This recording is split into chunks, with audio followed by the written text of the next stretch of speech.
At Headway Strategies, we're in the business of helping companies with strategic focus. We do a lot of that work online in the Zoom platform.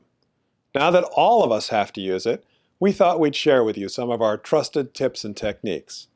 Most of this doesn't cost a lot of money. In fact, something as simple as thinking about where you sit can make a huge difference. Over the next few minutes, we're going to talk about three things: lighting, framing, and audio. Let's start with lighting. Fancy schmancy TV studios spend a huge amount of money on lighting. And what they're trying to do with all that time and effort is replicate the best possible source of lighting for shooting video: daylight! Most people plunk themselves down in the most comfortable chair they can find. Unfortunately, that's usually in front of a window. The other people on the call see this, a big black blob in the middle of the screen. All you have to do is get up, walk to the other side of the table, and they see this, with exactly the same light. With just a little ingenuity, you can find a spot in almost any house that is lit by the abundant natural daylight outside your home. Now, the same rule applies at night. Don't sit where you've got lights behind you. Find a spot where you're facing the light and you'll be well lit and people will be able to see your face. Now that we've got you properly lit, let's talk about framing. Seriously, no one wants to look up your nostrils or see your double chins flapping. The problem for most people, whether they're on a computer, phone, or tablet, is the camera is too low. What you want to do is have a nice square-on look into the camera. And to do that, you need to get the camera to eye height. Now, you can put your laptop on some books or an Amazon box. If you've got some extra toilet paper, you can do that. Any one of these will work to get the camera up to a proper height. You also don't want to make the opposite mistake and have your camera pointed at the ceiling.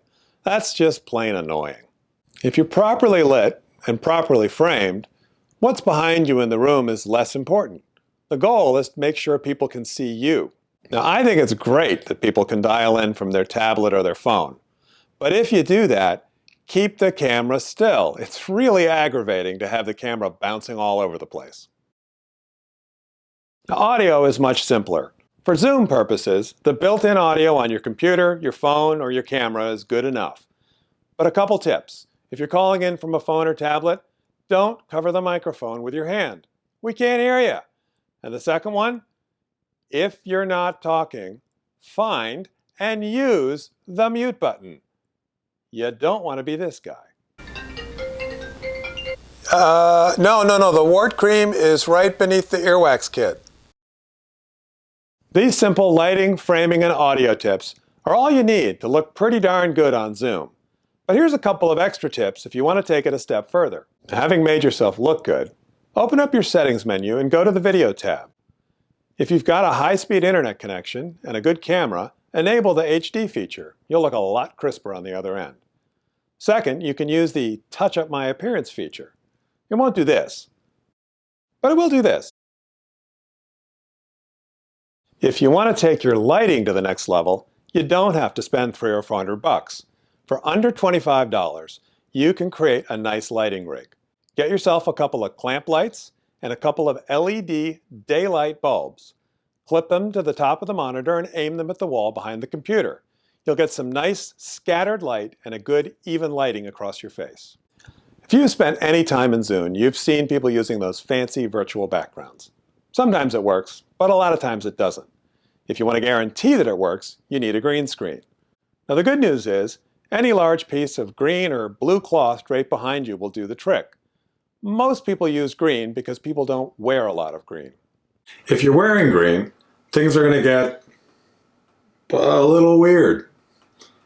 You can also find inexpensive pop-up green screens. This one you see me setting up here costs $60.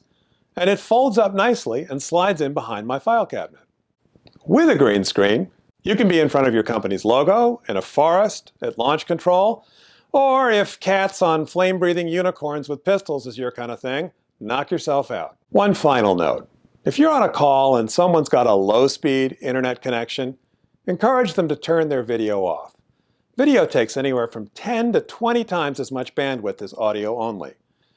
Everyone will have a much more enjoyable meeting experience, even if you can't see their smiling face. These few simple tips We'll make everyone's Zoom experience better and make you look like a pro. Face the light, whether it's day or night. Get the camera to eye height. And find and use that mute button if you're not speaking. We hope you got something useful from that.